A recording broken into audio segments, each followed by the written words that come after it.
Dans l'épisode précédent, je publiais un épisode de Une graine germe, un podcast réalisé par Alexandra Portail, une naturopathe que j'ai rencontrée parce qu'elle m'a interviewée. Vous avez peut-être pu écouter mon interview dans le précédent épisode. Et là, j'avais envie de vous partager un autre épisode du podcast Une graine germe. Il s'agit de l'échange avec Emeline, une maraîchère que je souhaitais interviewer depuis longtemps. Elle s'est installée en Gironde après une reconversion professionnelle. Emeline connaît bien David Lecoufle, elle est installée pas très loin de chez lui. David était notre président de l'association Les Agronomes et il a fondé l'écolo La Campagne, j'en parle dans l'épisode 40. Et Emeline connaît aussi bien Lucille Arafat de la ferme du Bosquet, épisode 53. Tout ça pour dire que finalement il y a un petit écosystème très sympa dans cet endroit de Sud-Gironde. Vous serez sûrement étonné de découvrir ce qu'Emeline aime et ce qu'elle aime moins du métier de maraîchère.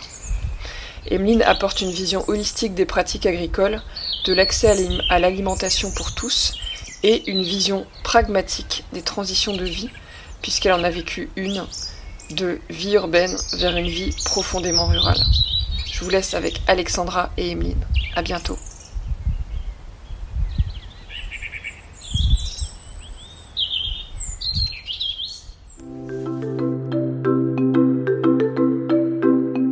Bonjour et bienvenue dans Une graine germe, le podcast qui laisse la place à chaque petite graine de germer, chaque petite idée d'évoluer pour devenir une grande action. Je suis Alexandra, une jeune femme simple, sans prétention, qui voue une passion pour la déconstruction des modes de vie et des pensées, la remise en question pour vivre une vie toujours plus vibrante dans le respect de soi, d'autrui et de notre planète. Dans Une graine germe, pas de tabou. Je vous partage mes pensées, mes expériences en tout genre, mes tests ou encore mes évolutions au fur et à mesure qu'elles se présenteront à moi. J'ai pour ambition que mes paroles attiseront votre curiosité et susciteront votre intérêt le temps d'un épisode ou plus. En plus de mon podcast Éclosion par hygiène de vie centré sur la santé au naturel et la santé naturelle de la femme, j'ai désiré ajouter cette nouvelle émission à la palette de ce que je peux offrir au monde en tant que naturopathe et femme engagée.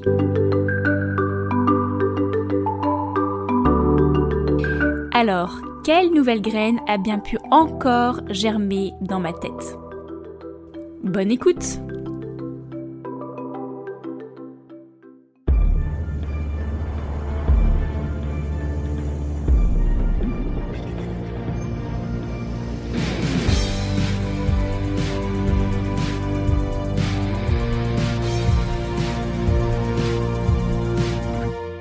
Retour à la terre, reconnexion à la nature et au vivant.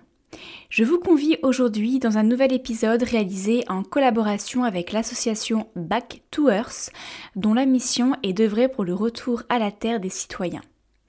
Promouvoir de belles initiatives rurales et innovantes ou encore favoriser les échanges entre néo-ruraux et futurs néo-ruraux, voici les engagements de Back to Earth. Et aujourd'hui, partons à la rencontre d'Emeline. Emeline est actuellement une maraîchère bio épanouie au contact de la nature. Pourtant, elle n'a pas toujours eu les mains dans la terre. En effet, ce n'est qu'après plusieurs années d'études d'ingénieur et de vie parisienne qu'elle décide de réaliser un revirement de situation. Avec Emeline, nous parlons de sa reconversion professionnelle, bien entendu, mais aussi de la transition rurale, car passer d'une vie citadine à une vie rurale n'est pas toujours très simple. Enfin, nous consacrons une grande partie de notre discussion aux différents modes d'agriculture qu'il existe, afin de mieux comprendre ce que nous mettons dans notre assiette, mais aussi l'impact de ces agricultures sur notre environnement. Belle écoute! Bonjour Emeline, bienvenue sur le podcast Une graine germe qui est aujourd'hui en collaboration avec l'association Back to Earth qui a une mission que j'aime beaucoup qui est celle d'œuvrer pour le retour à la terre des citoyens et la transition vers un monde un peu plus rural. Aujourd'hui j'ai voulu t'inviter parce que effectivement l'association Back to Earth que tu connais j'imagine m'a mise en relation avec toi. Et avant de rentrer dans le vif du sujet, à savoir l'agriculture, et j'aimerais qu'on prenne un peu plus le temps d'apprendre à te connaître, toi, Emeline. Est-ce que tu pourrais nous présenter un petit peu qui tu es de la manière la plus libre que tu le souhaites? Eh bien, je m'appelle Emeline Benz, j'ai 36 ans, je suis originaire des Vosges et je vis en Gironde depuis fin 2015 et je suis arrivée en Sud-Gironde où je suis maraîchère bio depuis septembre 2020. Donc, ayant grandi à la campagne dans les Vosges, j'ai eu une éducation très tournée sur le monde extérieur, un rapport à la nature omniprésent, même si je ne m'en rendais pas forcément compte, mais des balades en forêt, aller chercher les champignons, forcément avoir une maison avec des champs derrière et pas mal d'animaux. Donc, ça m'a toujours suivi tout au long de ma vie, même si, comme beaucoup de personnes, j'ai eu une petite phase parisienne pour mes premières années d'emploi. Mais là, grâce à ma reconversion, j'ai pu retourner à la terre, comme le prône Back to Earth, et me rapprocher d'un environnement un peu plus naturel et fidèle à mes racines. Et voilà, que ce soit en ville ou à la campagne, ce qui m'occupe quand je ne travaille pas, c'est beaucoup la musique, la danse africaine et puis surtout faire des bons repas entre amis avec des produits locaux et des collègues paysans. Alors, si je comprends bien, donc tu as quand même eu une enfance plutôt rurale. Et ensuite, tu as migré dans un monde plus urbain. J'imagine au niveau, enfin, fin d'adolescence, début de la vie adulte, pendant tes études, peut-être tes études supérieures? Oui, parce que alors de le petit village d'où je viens, c'est 900 habitants et donc on a quand même la chance d'avoir le cycle scolaire jusqu'au collège. Mais après, dès qu'on veut partir au lycée, c'est à 50 kilomètres, donc c'est l'internat et être loin de sa famille pendant la semaine, quoi. Et donc ça a eu le bénéfice de me donner un peu d'indépendance assez jeune, hein, au final, dès l'entrée au lycée. Et puis après, jusqu'à mon diplôme d'ingénieur, j'étais plutôt en ville, en effet. Je suis d'abord restée en Lorraine et après j'ai migré à Toulouse avant de passer sur la vie parisienne pendant 7 ans pour mon premier emploi. Hmm. Alors, question très anodine, mais qui n'est pas forcément anodine, hein, parce que je pense qu'on est un peu une génération similaire, mais quelle a été pour toi la raison de réaliser ces études supérieures et donc de migrer en région parisienne? Est-ce que c'était une envie profonde de faire des études ou est-ce que c'était parce que dans notre génération, on avait cette pression plus ou moins importante et imposée de faire des études et donc du coup, derrière, forcément amené à changer de région? C'est vrai que je voulais être vétérinaire, alors c'était quand même dans l'envie d'avoir une vie rurale par la suite et un métier qui me permette d'être à la campagne. Mais malheureusement, c'est quand même des études où forcément il faut s'éloigner un peu, quoi, que ce soit pour les classes préparatoires ou ensuite les écoles vétérinaires. Il n'y en a que quelques-unes en France et donc c'est forcément dans des grandes villes. Au final, le jeu des concours a fait que je n'ai pas été admise en école vétérinaire, mais voilà, j'ai quand même eu une école d'ingénieur en agronomie qui était dans une grande ville. Donc c'était un peu le choix cornélien entre rester dans une école d'agronomie en Lorraine, proche de ma famille, et donc un accès plus facile à ma campagne vosgienne, ou carrément migrer à Toulouse, dans l'école d'agronomie de Toulouse et m'éloigner de ma famille. Mais bon, c'était aussi un peu les années de challenge où on veut aussi prendre son envol et puis faire son chemin. Donc j'avais choisi Toulouse à l'époque pour découvrir d'autres territoires.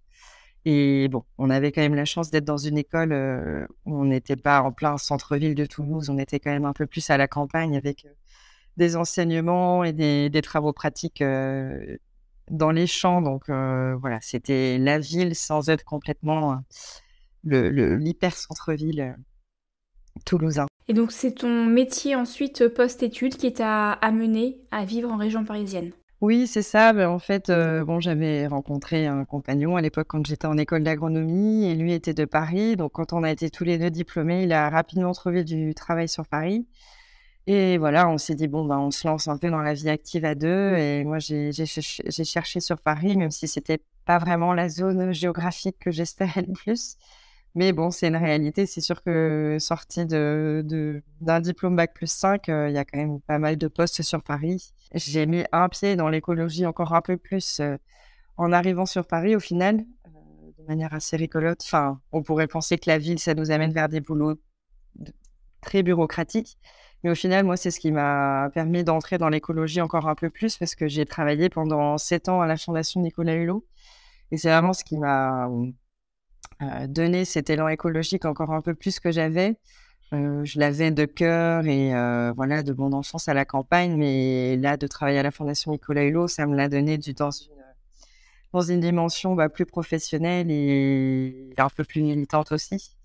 Donc finalement, c'est un peu grâce à mon passage à Paris que toute ma vie s'est ensuite, tournée vers l'écologie et la biodiversité. Donc ça peut paraître paradoxal, mais ça aura eu ce bénéfice-là. Peux-tu nous raconter un petit peu en quoi consistait ton travail ou tes missions à la Fondation de Nicolas Hulot? Alors au début, quand j'ai commencé, je travaillais sur, leur plateforme du bénévolat. L'idée justement, c'était d'essayer de recréer un lien entre, les citoyens et le monde associatif et la protection de la nature. Donc c'est une plateforme qui s'appelle J'agis pour la nature et où les associations qui recherchent des bénévoles pour, des centres de soins pour la faune sauvage, des ramassages des déchets, des plantations d'arbres, peuvent poster leurs petites annonces sur la plateforme et puis les citoyens, par un jeu de géolocalisation, peuvent trouver les actions proches de chez eux ou dans leur lieu de vacances. Donc voilà, c'était vraiment de recréer ce lien entre, les citoyens et la protection de la nature. Et ensuite, au cours de 7 ans, j'ai eu pas mal de missions différentes, mais notamment une qui m'a beaucoup occupée, c'était d'apporter un soutien, de faire la logistique, et le lien, entre nos mécènes qui nous versaient de l'argent et des associations de protection de la nature sur le terrain qui avaient besoin de financement pour leurs projets. Donc moi, j'étais vraiment, ce lien entre la fondation et les associations, de terrain. Donc j'ai eu la chance, d'aller un peu partout en France et métropolitaine, mais aussi outre-mer, pour rencontrer les associations qu'on soutenait. Donc ça allait, de la protection des tortues, sur l'île de la Réunion, à des petites actions de ramassage des déchets dans le Nord-Pas-de-Calais, par exemple, et aussi beaucoup de chantiers de plantation d'arbres. Donc voilà, c'était vraiment la chance de pouvoir, être au cœur de l'action. J'étais pas trop derrière mon bureau, donc ça, c'était bien. Mais j'étais beaucoup, beaucoup sur le terrain et avec surtout cette stimulation de voir, tout ce qui se fait.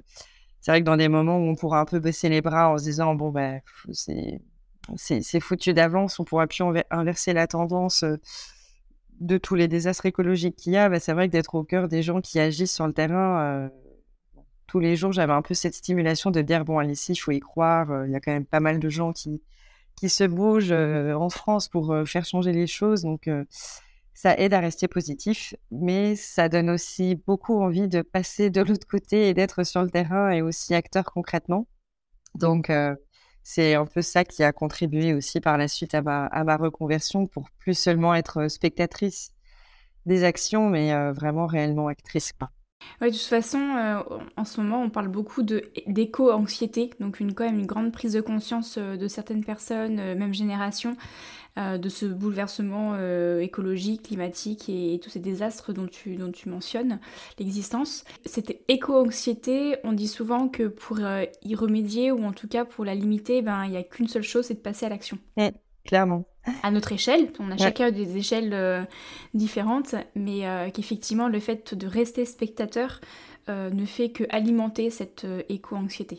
Ouais. Oui, oui, c'est sûr et moi je l'avais vraiment ressenti. Alors c'était pas forcément l'éco-anxiété, mais du moins de l'anxiété pendant la première période de Covid où j'étais en colère un peu, contre l'humanité et voilà, on était responsable de cette emprise sur la biodiversité qu'on a et puis, tous les dommages que ça peut avoir et donc au début, il y avait une phase vraiment de colère, de frustration. Puis finalement, quand j'ai commencé à voir, tous les élans bénévoles associatifs qui se créaient pour venir en soutien, à des personnes en difficulté pendant les périodes de Covid ou avec le personnel soignant, je me suis dit: «Bon allez, c'est ça qu'il faut regarder et puis, ne pas rentrer dans cette, morosité et qui nous pousse jamais à l'action au final, hein, ça nous enferme plutôt que de nous donner l'élan d'agir, quoi». Alors, si j'ai bien compris un petit peu, petite rétrospective, donc tu es une petite fille qui est née dans les Vosges, donc à la campagne, tu as migré en ville pour tes études, puis en région parisienne également, qui est une ville, hein, mais une belle ville, pour tes différents premiers jobs. Et ensuite, patatras, tu as décidé de retourner à la campagne. Est-ce que tu pourrais nous expliquer un petit peu qu'est-ce qui a motivé ce changement de vie? Parce que tu nous as donc dit, si j'ai bien compris, que t'étais donc ingénieur, tu es maintenant maraîchère, si je ne me trompe pas.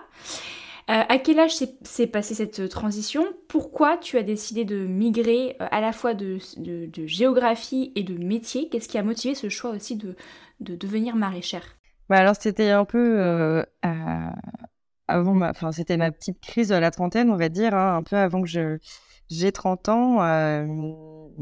En fait, mon compagnon de l'époque, avec qui on a été à Paris et tout ça, avait migré vers le sud-ouest déjà parce que lui, il était en saturation de Paris, du rythme de bureau d'études et tout ça. Et donc, je me partageais entre, au début, Anglette et Paris, et ensuite Bordeaux et Paris. Je cherchais du travail sur Bordeaux, donc j'avais quand même toujours l'envie d'être dans le monde associatif et protection de la biodiversité. Je trouvais pas.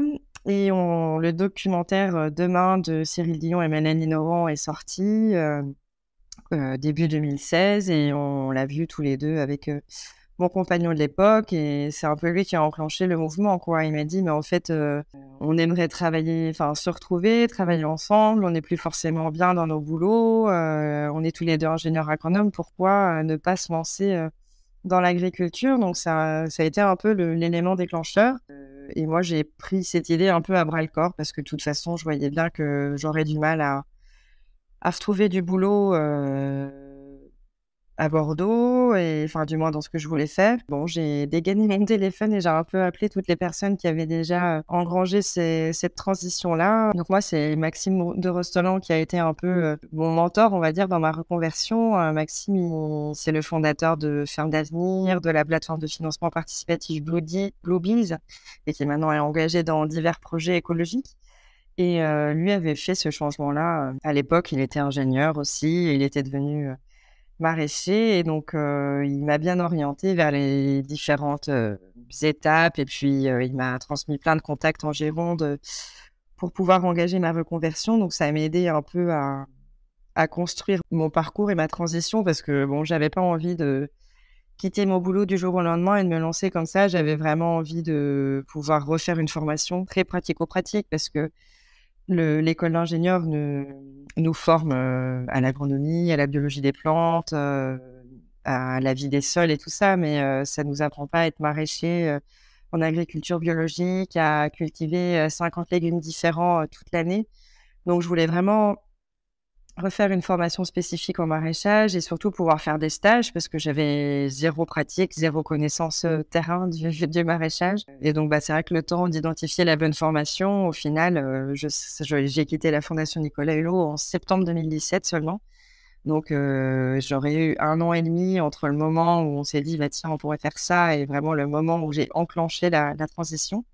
Donc pendant toute cette année et demie, grâce à des associations en local près de Bordeaux, j'ai pu rencontrer des maraîchers, des agriculteurs, faire quand même un petit cycle de formation pour me mettre petit à petit dans le bain et découvrir ce milieu, puis surtout toutes les étapes à l'installation, parce que c'est quand même assez complexe, les étapes pour devenir agriculteur. Donc voilà, ça a fait son chemin. Ça m'a aidé aussi à prendre du recul par rapport à ça et pas me lancer à l'aveugle et sans filet, parce que j'avais un petit peu d'économie, mais pas non plus énormément. Donc voilà, ça s'est fait doucement, mais sûrement. Une fois quitté la fondation, j'ai fait 6 mois de formation en maraîchage biologique dans un centre de formation pour adultes près de Bordeaux. Et à l'issue de ça, j'ai travaillé pendant 1 an et demi avec des maraîchers bio pour vraiment continuer à apprendre sur le terrain. Et puis, me confronter vraiment à ce métier, pas juste sur 1 ou 2 stages par-ci par-là, parce que bon, c'est toujours facile et on n'a pas la même posture quand on est stagiaire que quand on est employé, et quand pendant 1 an et demi, vraiment, on découvre le métier. Donc voilà, ça a pris du temps, mais au moins j'ai fait les choses sereinement, et non pas sans doute, mais voilà, à mon rythme en tout cas. Doucement mais sûrement, en appréciant le chemin. Oui.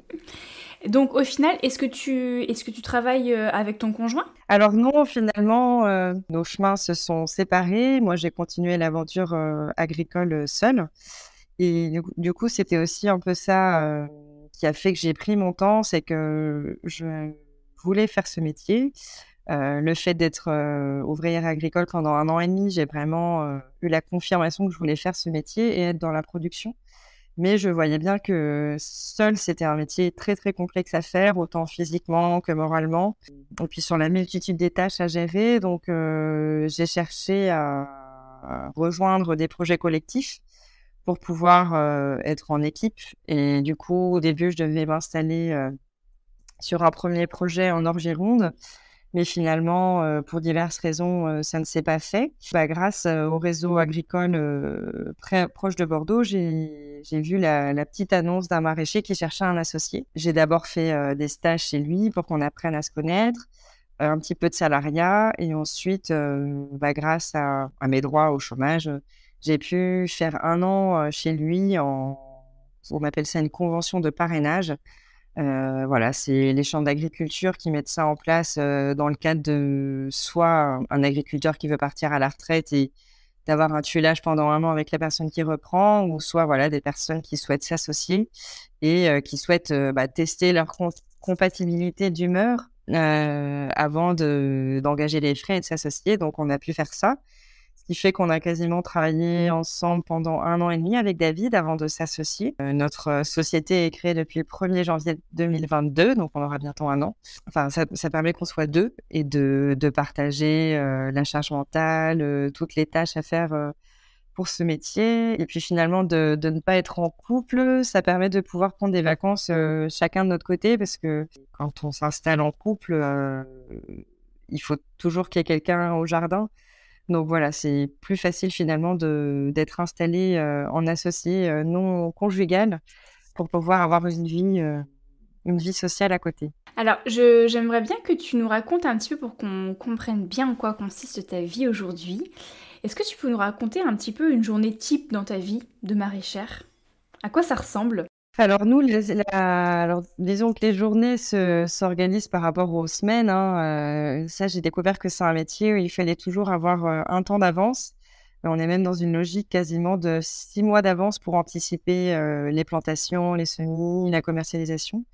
Donc nous, on a 2 grosses journées de commercialisation, à savoir le mardi et le jeudi. Donc du coup, nos semaines et nos journées s'organisent autour de ces 2 grosses journées de commercialisation. Donc le lundi matin, quand on arrive, on commence à faire des récoltes pour la commercialisation du mardi. On fournit une AMAP à Bègles, près de Bordeaux. Donc c'est une association où les gens adhèrent et s'abonnent pour 1 an à des paniers de légumes. Ce qui nous assure de savoir que tous les mardis, on va récolter telle quantité de légumes et tout va être commercialisé. Donc, c'est quand même une sécurité pour nous. Du coup, les lundis, on commence à récolter. Alors, en ce moment, c'est beaucoup les choux, les carottes, les panais, les poireaux. Et puis après, on a aussi les épinards, les blettes, de la coriandre, des salades dans les serres.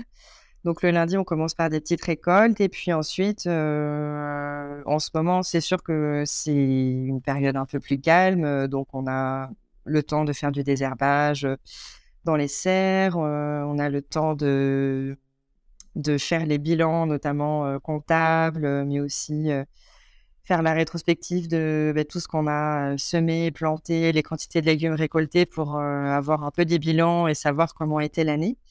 Donc là, on est plus sur le temps des bilans quand on ne fait pas des récoltes. Et puis surtout, prévoir la saison 2023. Qu'est-ce qu'on va semer, faire des analyses un peu des variétés qu'on a eues sur l'année 2022 et en choisir de nouvelles pour tester d'autres choses. Et puis, voilà, préparer 2023. Là, on a des nouveaux projets d'investissement. On va faire un nouveau bâtiment pour stocker les courges. Donc, on est dans les dossiers de demande de financement. Donc, voilà, en ce moment, c'est un peu la période de l'année où quand on ne fait pas de récolte, on est sur les bilans et la préparation parce qu'une fois que janvier redémarre et ensuite tous les semis de tomates, poivrons, aubergines pour l'été, là, ça s'accélère et on a un peu moins le temps de se poser sur les aspects planning et bilan, quoi. Donc j'imagine que voilà, en saison estivale et à partir de janvier-février, c'est beaucoup de terrain et sur la fin d'année, c'est beaucoup plus de bureaucratique et de commercialisation. Voilà, c'est ça, ouais, ouais, ouais. C'est vrai qu'on bah, ça reste une entreprise, donc on a, voilà, toutes les aspects administratifs et financiers, de n'importe quelle entreprise à faire, hein, et c'est vrai que c'est à ne pas négliger si on veut que ça dure, surtout que, bah, nous, on est 2, donc faut qu'on se tire, on a la prétention de vivre de notre métier, donc faut quand même qu'on soit sûr de pouvoir, se tirer nos revenus. On embauche un apprenti, on embauche quelqu'un pour les marchés, donc voilà, on peut pas avancer à l'aveugle et embaucher du personnel et prévoir des investissements si on n'a pas une très bonne vision de la santé financière de notre entreprise. Donc c'est vrai on s'accorde vraiment ce temps-là, au moment de l'hiver pour bien programmer, l'année suivante.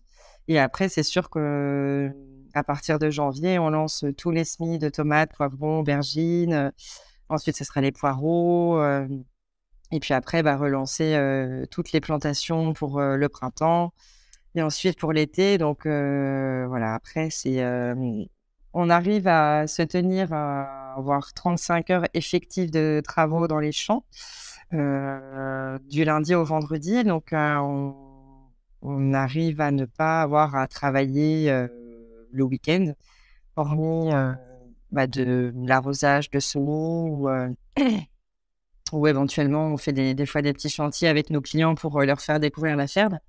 Mais sinon, c'est vrai qu'on arrive à vraiment bien organiser la semaine pour, faire, 35 heures dans les champs la semaine.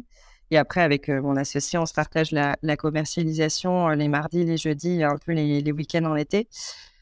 Mais voilà, c'est vrai que on a vraiment à cœur d'être efficace dans notre travail et de ne pas, être esclave, de notre travail, parce qu'on entend quand même beaucoup dans ce milieu-là que les gens vont travailler 80 heures par semaine et n'arrivent jamais à prendre de pause, de congé.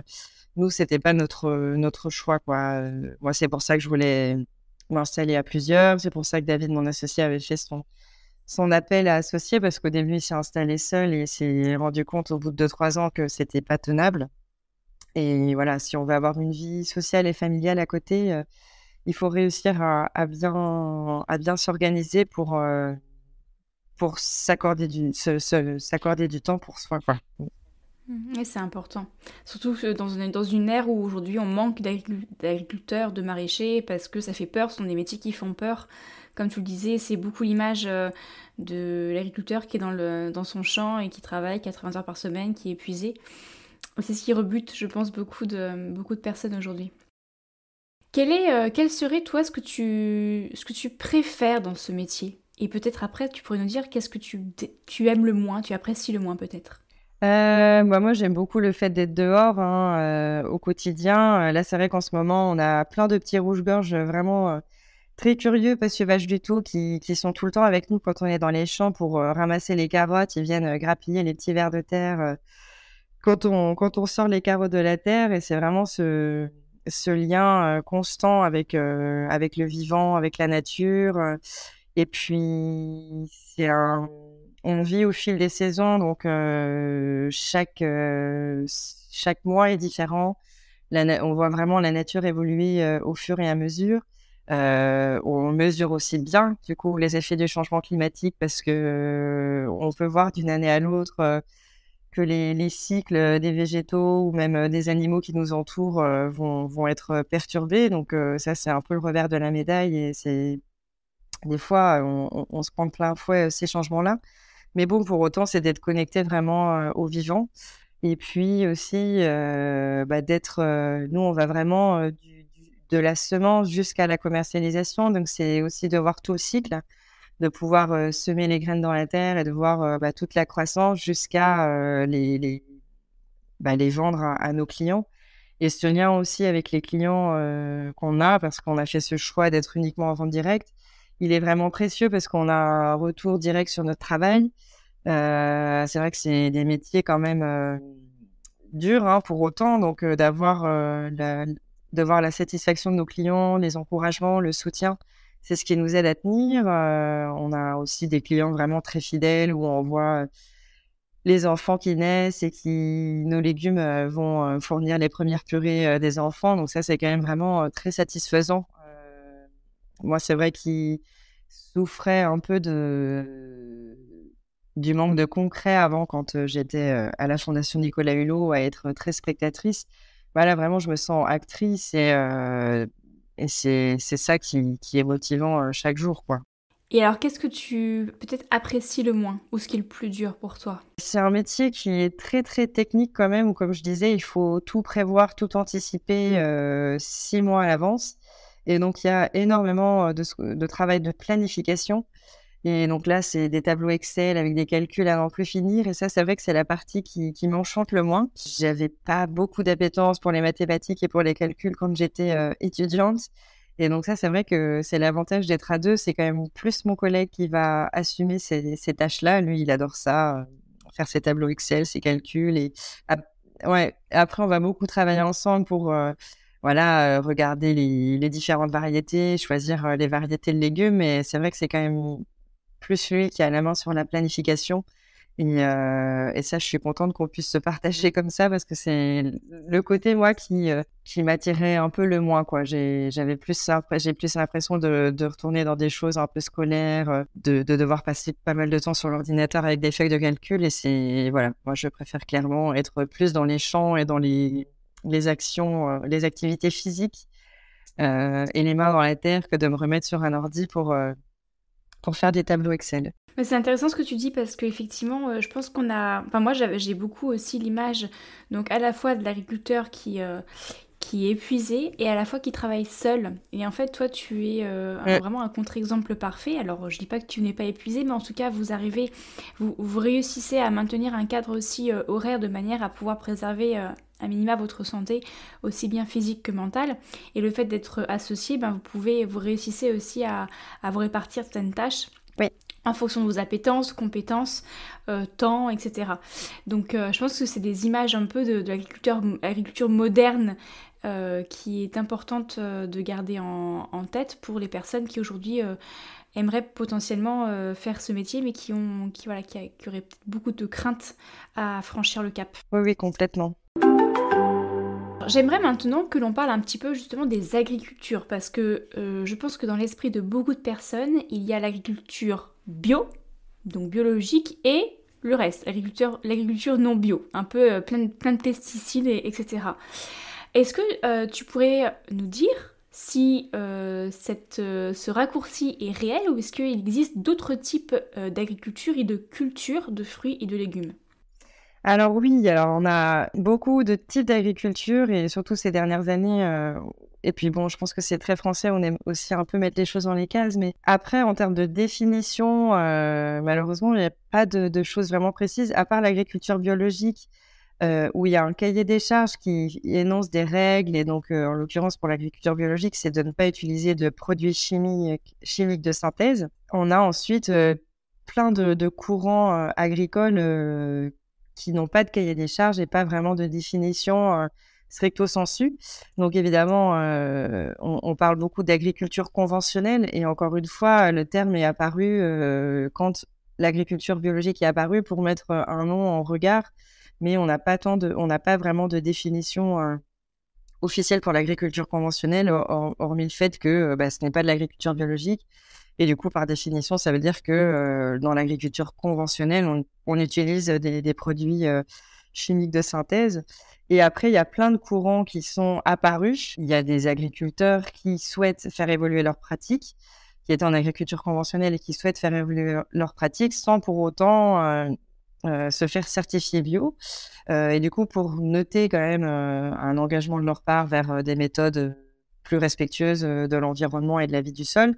Il y a eu plein de courants qui sont apparus. On va parler de l'agriculture de conservation des sols, où là, on va essayer de moins labourer les sols, de faire de moins d'interventions en tracteur. Il y a quand même de l'utilisation de produits chimiques pour traiter. On parle beaucoup d'agriculture raisonnée. Et là, typiquement, c'est très difficile à définir. Il y a pas de cahier des charges pour dire c'est raisonné de mettre tel pourcentage ou telle quantité de produits chimiques. Non, ça reste à l'appréciation de chacun. On entend aussi souvent parler d'agriculture paysanne. Dans le mouvement de la Confédération paysanne, ils prônent l'agriculture paysanne. Donc là, il y a pas de définition et de cahier des charges à proprement parler. Ça regroupe tout ce qui va être plutôt une agriculture familiale sur petite surface. Mais encore une fois, il n'y a pas de chiffre clé sur qu'est-ce qu'on appelle une petite surface. Et après, ce qu'il faut distinguer aussi, c'est l'agriculture en pleine terre et l'agriculture hors sol, parce qu'on a quand même pas mal de fruits en France, beaucoup les fraises par exemple, qui vont être cultivées hors sol. Il y a aussi beaucoup l'agriculture urbaine, quand on cultive sur des toits ou sur des containers où les plantes sont mises dans des supports de culture, mais ce n'est pas planté dans la terre, dans le sol. Un des éléments clés aussi de l'agriculture biologique, c'est que les plantes doivent être dans le sol, plantées dans la terre, et donc tout ce qui va être agriculture dans des containers ou dans des bacs en plastique sur des toits ne pourront jamais certifier agriculture biologique, parce qu'il faut vraiment en agriculture biologique que les plantes fassent leur cycle de culture en contact avec le sol et la pleine terre. Et donc, il y a une infographie que j'aime beaucoup. Moi, du coup, comme vous l'avez compris, je suis pas trop mathématique, et donc les chiffres, c'est pas trop mon fort. Mais il y a une infographie qui explique très bien les différents types d'agriculture qui a été réalisée par Le Bon Pote. Donc, je vous mettrai le lien, et notamment qui s'intéresse au rapport avec le sol que chaque agriculture a. Au final, ce qu'on a beaucoup oublié ces dernières années avec l'essor de l'agriculture industrielle et l'utilisation des produits chimiques et la mécanisation, c'était que pour qu'une plante, elle pousse bien, c'était pas le fait de lui perfuser des substances, des produits chimiques et des engrais chimiques qui vont faire qu'on aura une bonne production, mais c'est vraiment de se recentrer sur le sol et la vie du sol, et c'est le sol qui est censé vraiment nourrir et suffire aux plantes. Les infographies sur Le Bon Pote analysent vraiment chaque type d'agriculture par rapport à son rapport au sol, et je trouve que c'est vraiment très intéressant parce que ça nous ramène à l'essentiel qui est si on veut cultiver, il faut avoir des sols vivants, et donc comment chaque agriculture aborde cette notion-là. Et donc après, en termes de nombre de cultures de fruits et de légumes, dans chaque courant agricole, que ce soit l'agriculture biologique, l'agriculture conventionnelle, l'agriculture raisonnée, on a ce qu'on appelle différentes filières. Donc, les plus connues, ça va être les grandes cultures. Donc, pour les cultures de céréales et de plantes à huile, tournesol, colza, par exemple. On a l'élevage, évidemment. Donc là, encore une fois, il faut distinguer l'élevage pour le lait et l'élevage pour la viande. Ce n'est pas les mêmes races, ce n'est pas les mêmes modes de culture. On va avoir, en France, et notamment pour moi qui suis dans le Bordelais, la viticulture, évidemment. Et après, sur tout ce qui est fruits et légumes, on aura l'arboriculture et puis les légumes. Et une culture qui est un petit peu moins connue, mais qui attire quand même pas mal de gens maintenant en reconversion, c'est ce qu'on appelle les cultures de plantes aromatiques et médicinales. Donc là, ça va être toutes les plantes pour faire les tisanes, pour faire des huiles essentielles, des hydrolats, pour faire des parfums, les cultures florales, l'horticulture pour faire des fleurs coupées. Et puis ensuite, on a quelques cultures qui reprennent de l'essor, l'apiculture notamment, la culture du houblon. Toutes ces filières que j'ai pu citer, on est quand même en France, on a encore la chance d'avoir une belle diversité et on retrouve toutes ces grandes filières en France. Après, la problématique, c'est que souvent, on va tendance à aller vers de l'hyper-spécialisation et de la monoculture, alors qu'avant, les fermes de nos grands-parents étaient ce qu'on appelle de la polyculture élevage, où on produisait les céréales pour nourrir ses bêtes, on avait aussi un peu de tabac, on avait des vaches, mais on avait aussi un peu de moutons et de brebis. Enfin voilà, on avait des fermes très diversifiées. Et avec la mécanisation, la façon dont les aides aussi européennes sont faites, on a quand même beaucoup incité les agriculteurs à se spécialiser dans un type de culture, et avec tous les dommages que ça peut avoir, parce que quand on dit il faut pas mettre ses œufs tous ses œufs dans le même panier, sur une activité économique, de se spécialiser sur une seule culture, une seule façon de travailler, ça peut vraiment fragiliser, qu'on soit en bio ou pas en bio. Mais la monoculture qui a été mise en place pour une question de rentabilité aussi et de rendement, c'est vrai que ça fragilise, comme tu disais, le portefeuille et la rentabilité potentielle de l'agriculteur, mais ça fragilise aussi beaucoup l'écosystème et le sol. Tout à l'heure, tu te parlais que finalement tout venait du sol en fait. On parle de fertilité du sol, c'est ça qui est finalement le plus important au-delà du produit que l'on met sur la plante. La monoculture, on vient épuiser les ressources du sol puisque les plantes sont assez complémentaires, viennent chercher des nutriments bien spécifiques en mettant les mêmes cultures à chaque fois, c'est toujours les mêmes nutriments qui sont puisés. Les terres ne sont plus enrichies en azote. Derrière, tu parlais aussi de l'élevage, produire ses céréales pour ses bêtes. Ça c'est une chose, mais ensuite les bêtes qu'est-ce qu'elles font? Elles font caca, et le caca ça fertilise le sol aussi, et du coup voilà, ça vient participer à la fertilisation du sol et aux cultures des restes des plantes. Et c'est ce qu'on voit aussi beaucoup dans j'ai pas envie de dire l'émergence, parce que ça existe depuis des années, mais la réémergence de la culture en mode permaculture. Alors la permaculture, c'est pas que le jardin, c'est pas que le potager, c'est tout un mode, une philosophie de vie. Mais en tout cas, dans cette philosophie de vie, il y a notamment la culture qui arrive et le jardin, on parle aussi de jardin-forêt, etc. Et c'est vraiment la notion de polyculture et du non-travail des sols qui est très prônée dans ce type d'approche. Alors, c'est vrai que moi, souvent, quand je rencontre des gens et que je leur dis que je suis maraîchère biologique, les gens me disent: «Ah, est-ce que tu fais de la permaculture?» Bon, comme je disais tout à l'heure, quand on parlait un peu des différents types d'agriculture, il n'y a pas de définition unique de la permaculture. Et comme tu disais, c'est pas que le jardin, il y a la permaculture humaine. Donc, bon, souvent, je demande aux gens qui me donnent un peu, eux, leur définition de la permaculture. Et après, je leur dis si, à mon sens, enfin, si au regard de ce qu'ils mettent derrière le mot permaculture, j'en fais. Moi, ce que j'ai trouvé très intéressant, parce que dès le début, j'ai cherché à comprendre ce qu'on entendait par permaculture, et donc j'ai lu des livres de David Holmgren et Bill Mollison, qui sont un peu les pères de la permaculture en Australie. Moi, ce que j'aimais bien dans cette approche, c'était de réfléchir en termes de cycle, quoi, dans une ferme ou dans une maison, et de chercher à gagner en autonomie. Que aussi une chose ou un objet ou un élément du système puisse servir à plusieurs choses. Et c'est ça ce que j'aime dans la philosophie de la permaculture, c'est surtout de gagner en autonomie dans son système. Et c'est vrai que quand on se pose cette question-là, quand on voit que pas mal d'agriculteurs sont encore dépendants d'engrais chimiques, de pesticides, d'énormément d'éléments de l'extérieur, extérieurs à leur ferme, pour faire vivre leur système, on se dit, il y a un problème, en fait.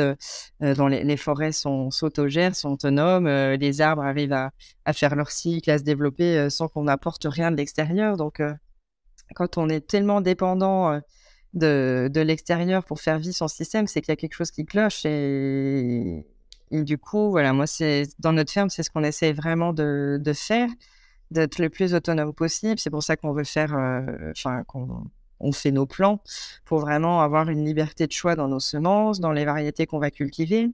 Pas dépendre aussi du calendrier, du planning d'un producteur de plants, parce que s'il a un souci, qu'il a du retard, nous, c'est toute notre production qui va mettre en défaut, quoi, et en retard. On essaye de mettre de plus en plus sur la ferme ce qu'on appelle des engrais verts. Donc, dès qu'un espace de culture est libre, on va semer un mélange de céréales et de légumineuses qui captent l'azote de l'air pour la retransmettre dans le mettre dans le sol. Et donc, on met ça dès qu'une zone de culture est vide. Et puis ensuite, au printemps, on les broie, et toute cette matière va se dégrader par la vie du sol et va enrichir le sol. Et ensuite, on va implanter une nouvelle culture sans devoir apporter de l'engrais bio de l'extérieur. Donc, on en utilise encore un petit peu quand même de l'engrais bio, parce que mettre des engrais verts, ça prend du temps, et c'est au fur et à mesure des années de culture qu'on pourra peut-être gagner encore un peu plus en autonomie et de plus dépendre d'engrais bio. Mais après, on va aussi aller récupérer du fumier de cheval ou de vache de voisins agriculteurs. On arrive aussi en créant une diversité végétale et en essayant de ne pas mettre tous les poireaux au même endroit ou tous les choux au même endroit, de pouvoir jouer avec les équilibres naturels. Les arbres, avec leurs racines, vont aller puiser de l'eau et des minéraux que nos petites plantes, avec leurs petites racines, ne peuvent pas forcément aller chercher aussi loin. On a aussi, comme je disais, énormément d'oiseaux qui sont là, présents au quotidien et qui bon, ils nous mangent un petit peu de vers de terre forcément, mais ils vont aussi manger, des chenilles de papillons, qui ravagent, nos choux. Donc voilà, chercher l'autonomie, la diversité et finalement, de complexifier au maximum, le système pour que les équilibres naturels, se refassent, quoi. En fait, c'est tout simplement recréer un écosystème que nous avons détruit de manière à ce qu'il y ait une autorégulation qui se fasse. Enfin, au bout d'un moment, en fait, la nature, elle est bien faite, hein. On est censé s'autoréguler. C'est pas par magie qu'on retrouve des sangliers dans les villes et que maintenant on fait de la chasse intensive pour les supprimer. C'est parce qu'au bout d'un moment, on a aussi enlevé leurs prédateurs. Voilà. Donc, au bout d'un moment, moins on touche à notre nature et à notre écosystème, et plus il se régule naturellement aussi, quoi. Oui. Alors c'est vrai qu'aussi, bon, j'entendais beaucoup de gens dire: «Ah bah, c'est génial quand on fait de la permaculture, on a plus besoin de travailler». Bon alors ça, je voudrais nuancer que, bon, bah, malheureusement, en effet, quand, à partir d'un moment où on a simplifié un système, de recréer de la complexité, ça prend quand même du temps.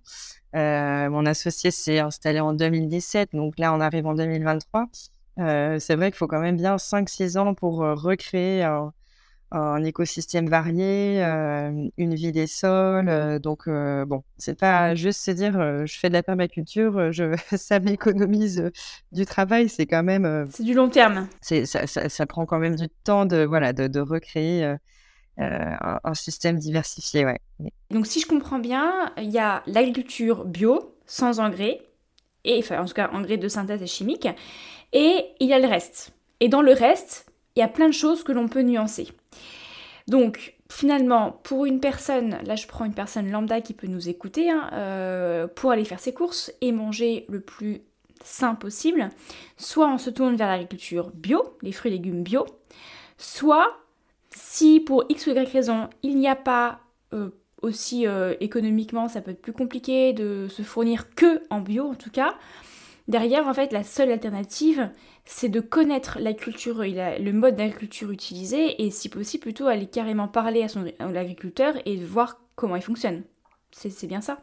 Oui, oui, bah, c'est sûr, bah, déjà, de privilégier le local, et de saison parce que, une plante, enfin, en termes, d'impact, déjà, bah, si on achète, local, français, on réduit quand même, l'empreinte carbone, de ce qu'on achète.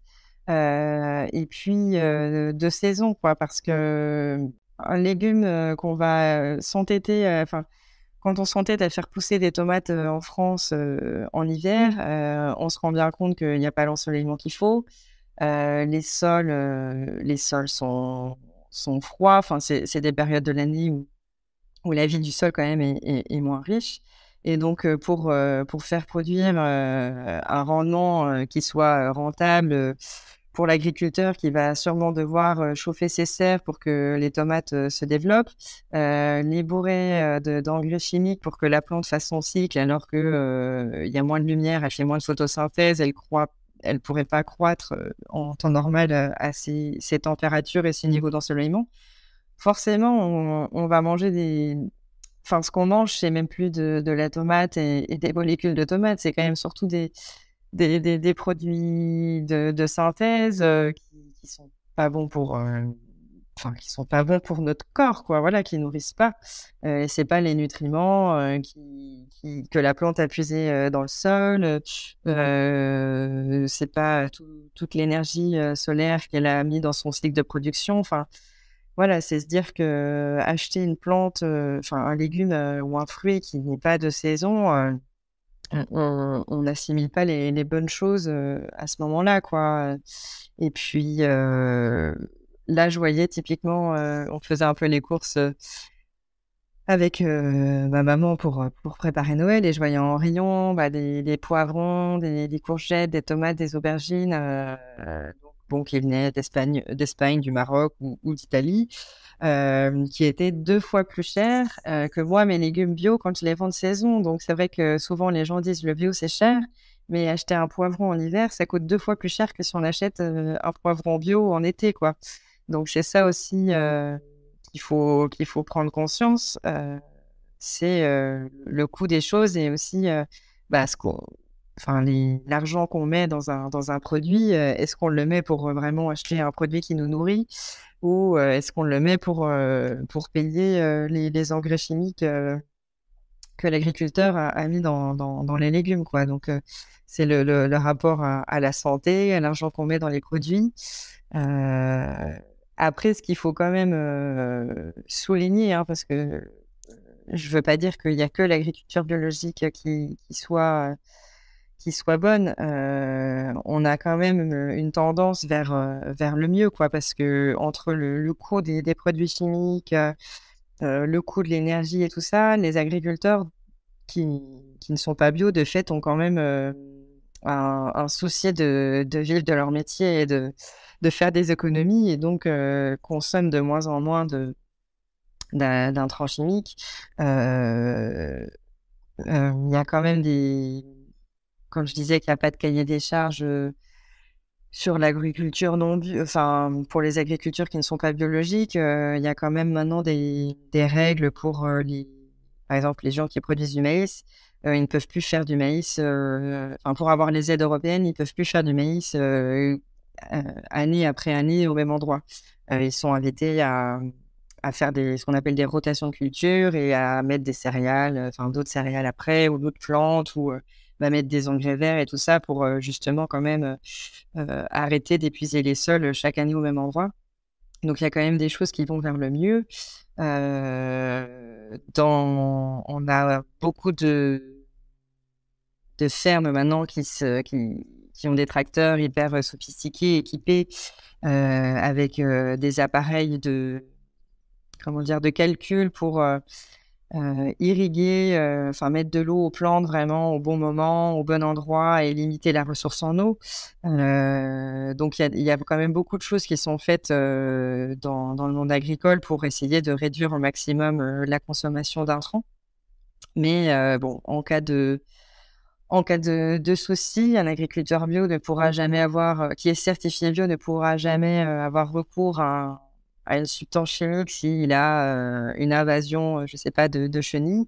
Alors qu'un agriculteur non biologique, qui même si depuis des années il utilise plus de produits chimiques, bon bah s'il a une problématique sur une culture, il n'aura pas la contrainte de la certification bio pour avoir recours à des produits chimiques. Donc, bon, moi, c'est vrai que souvent, il y a des agriculteurs qui me disent, bah, je suis pas bio, mais quasiment.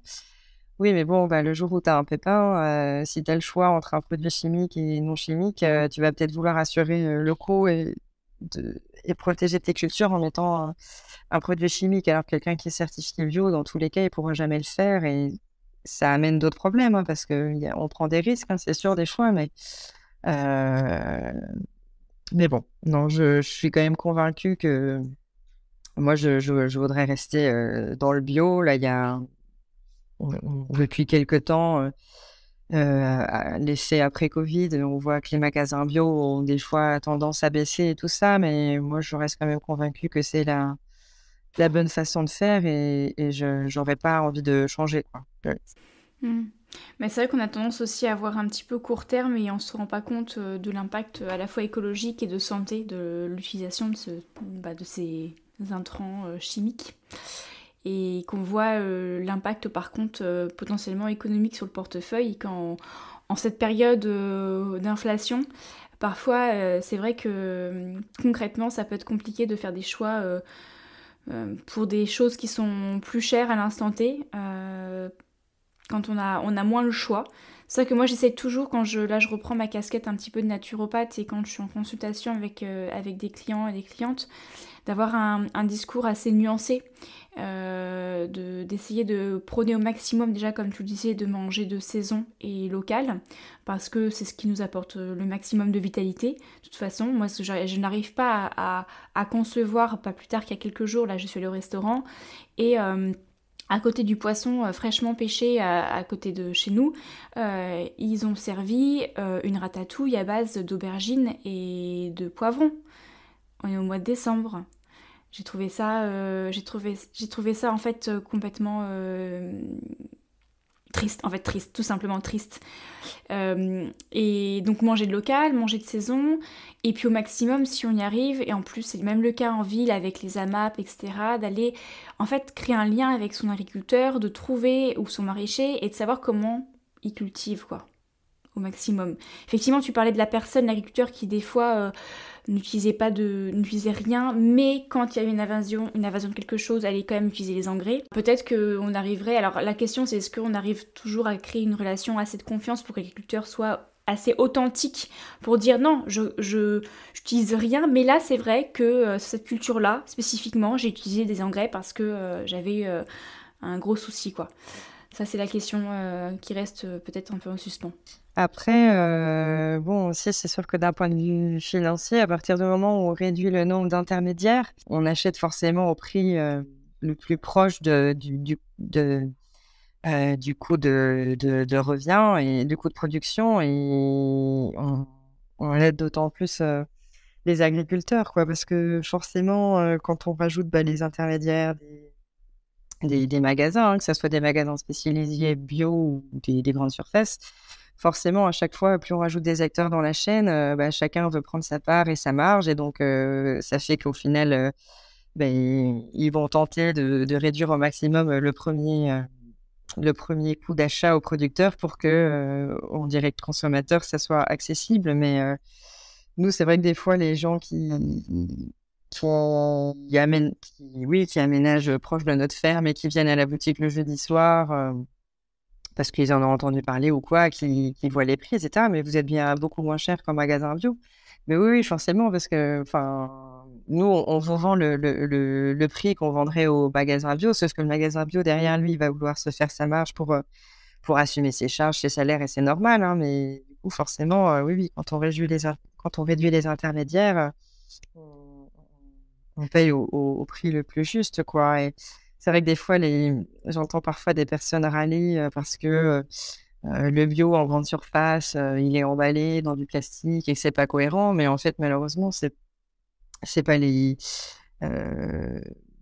c'est pas le cahier des charges bio qui est responsable de ça. C'est plus qu'à partir du moment où en grande surface, on a du bio et du non bio qui se retrouvent proches et dans des zones de stockage pareilles, similaires, au même endroit, pour éviter tout risque de contamination entre le non bio et le bio, on demande au bio d'être emballé, alors qu'en fait, ça devrait être le non bio qui devrait être emballé pour ne pas contaminer tout ce qui n'a pas de produits chimiques. Donc, c'est sûr que si on veut acheter bio, il faut essayer de privilégier plus le marché, les producteurs, les magasins spécialisés que les grandes surfaces, parce qu'on a quand même ce souci, et malheureusement, que le bio est emballé en grande surface. Alors, je sais que la loi, je crois que va faire évoluer les choses pour avoir des contenants plus écologiques. Mais voilà, ça restera quand même toujours emballé d'une façon ou d'une autre, quoi.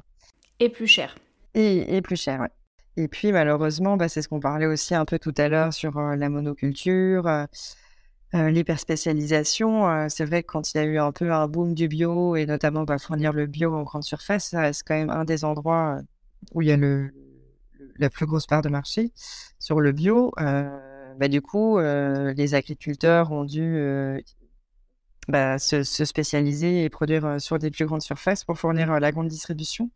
Donc, on retourne un peu dans les travers des autres agricultures et de l'hyperspécialisation. Et voilà, forcément, quand on plante des hectares et des hectares de poireaux, même en bio, il y a quand même, on accentue le risque de maladies, d'insectes, parce que ça va être open bar pour eux.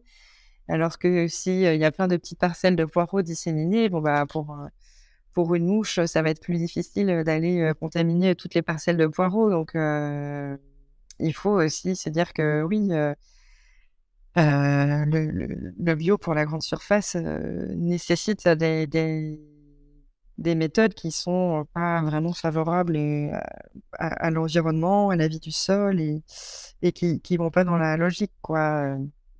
Donc, il faut quand même essayer d'aller chercher au maximum les producteurs proches qui sont sur des surfaces un peu moins grandes, qui vont faire de la diversité, pour privilégier ce type de culture et de ne pas retomber dans les écueils de la monoculture et des grandes surfaces et de l'hyper spécialisation. Alors avant de clôturer cet épisode avec une petite ouverture, j'ai une dernière question sur le bio. Sans forcément rentrer dans les aspects très législatifs et techniques, est-ce que tu pourrais nous dire si le bio en France, c'est la même chose que le bio à l'étranger, de type Espagne par exemple? Alors que le cahier des charges, maintenant sur l'agriculture biologique, il est européen. Donc, autant le bio, enfin, la France a été un peu pionnière dans les années 80 et avait son propre cahier des charges. Mais depuis 91, c'est un cahier des charges européen.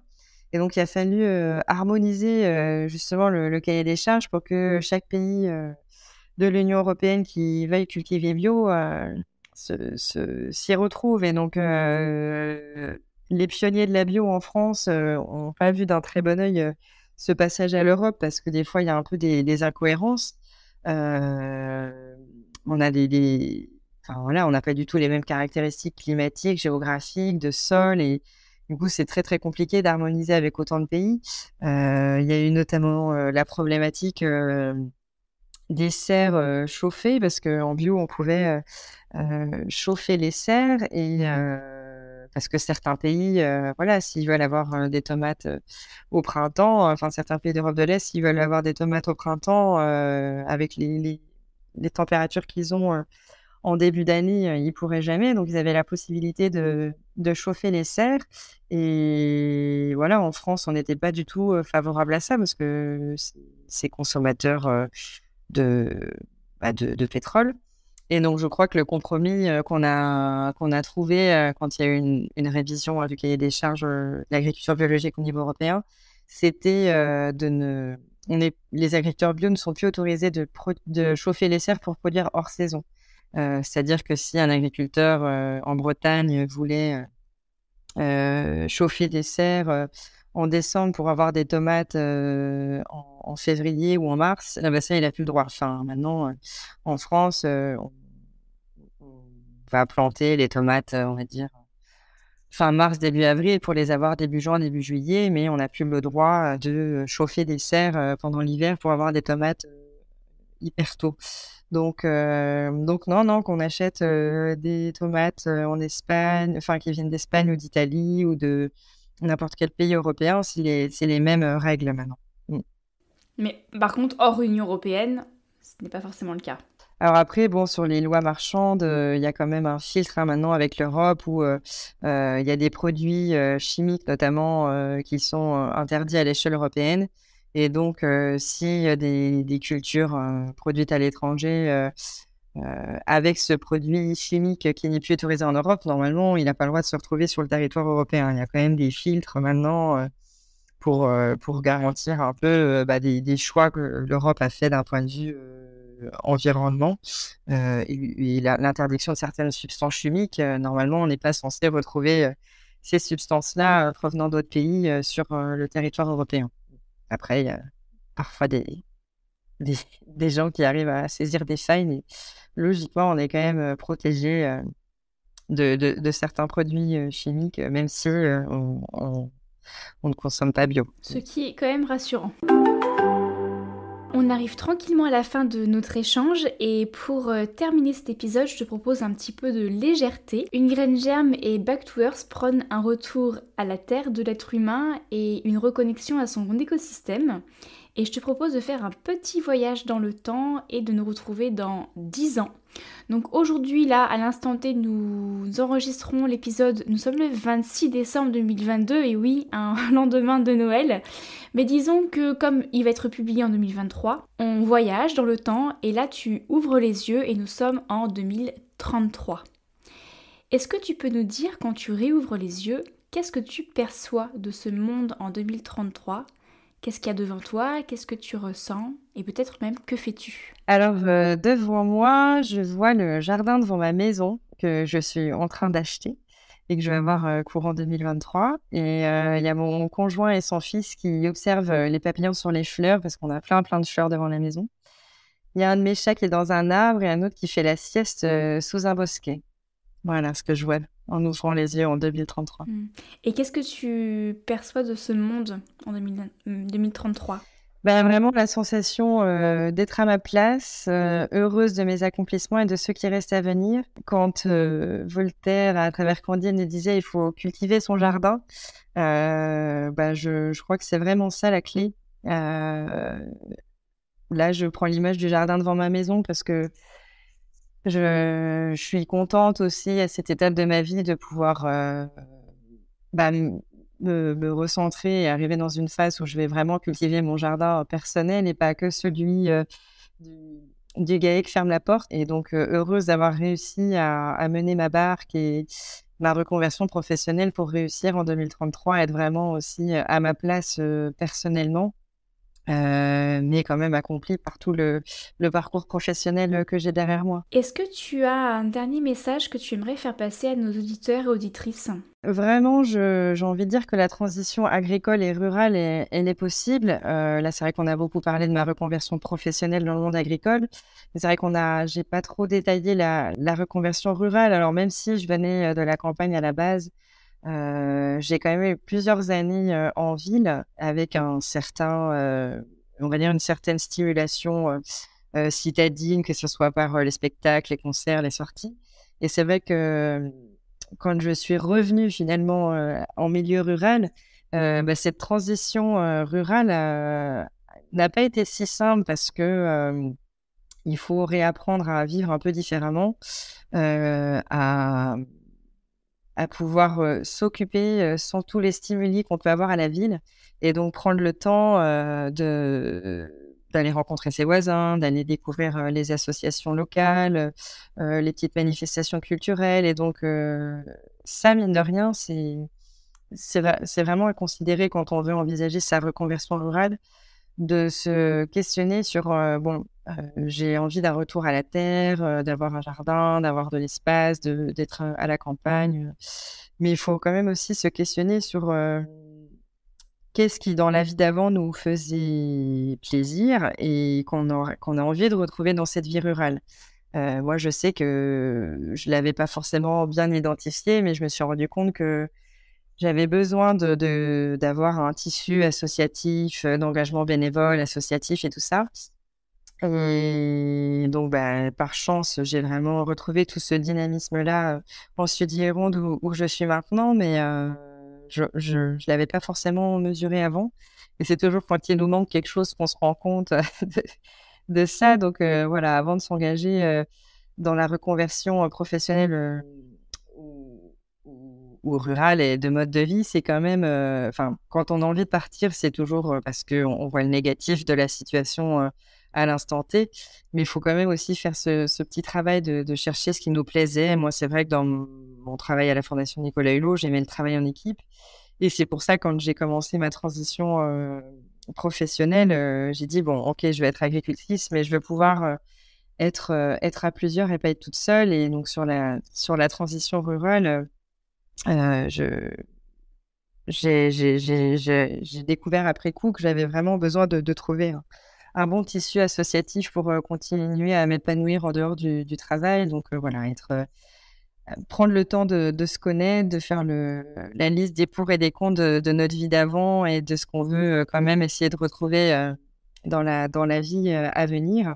Et Back to Earth là, a sorti un très bon guide récemment sur les différentes structures qui peuvent nous accompagner dans nos reconversions et dans nos transitions agricoles et rurales pour nous accompagner. Et je trouve que c'est vraiment une richesse d'avoir ce contenu-là parce que ça reste une transition, une étape. Et moi, je suis persuadée qu'on a toujours besoin un peu de mentors et de personnes pour bien accompagner ces transitions-là. Donc, à travers le guide, là, il y a vraiment toute une pléthore d'acteurs, de références, d'ouvrages, de témoignages et tout qui, je pense, vont bien aider les gens à engager la transition vers ce qui leur conviendra le mieux, quoi. Merci beaucoup Emeline pour ce rajout effectivement qui a son importance parce que quand on change de métier souvent, en tout cas pour ce genre de reconversion professionnelle, ça demande de changer d'environnement de vie et ça peut être bouleversant, il faut y être préparé, il faut savoir ce que l'on quitte et pour savoir aussi ce qu'on peut gagner à côté ou tout simplement ce qui peut être modifié ou transformé. Toute dernière question, si on souhaite retrouver tes bons fruits et légumes, où est-ce qu'on peut venir se les procurer ? Notre société s'appelle la Ferme La Porte à Labesco, donc c'est en Sud-Gironde, pas très loin d'une ville qui s'appelle Bazas. Et donc tous les jeudis soirs de 17h à 19h, on a la boutique à la ferme avec nos légumes. Il y a aussi un ami boulanger, des éleveurs de viande, du fromage, des œufs, de la bière, du vin, du miel, donc que des producteurs locaux dans un rayon de 15 km, je dirais. Donc, on est surtout actif sur Facebook. On a une page Facebook, Ferme la Porte, où on met à jour un peu les nouveautés à la boutique, les nouveaux produits, les nouveaux producteurs, les actualités dans les champs aussi, les différents marchés qu'on fait.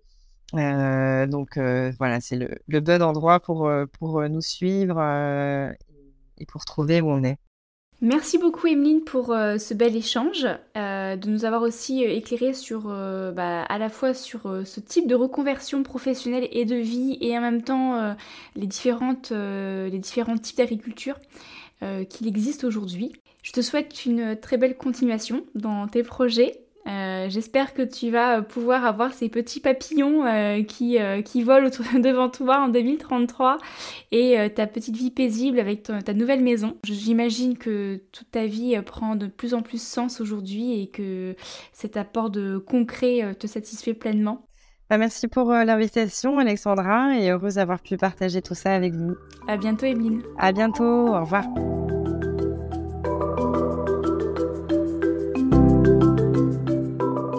Toi aussi, tu aurais une pensée à partager ou peut-être tu es en désaccord avec ce que je viens de dire, alors contacte-moi que l'on en discute autour du micro.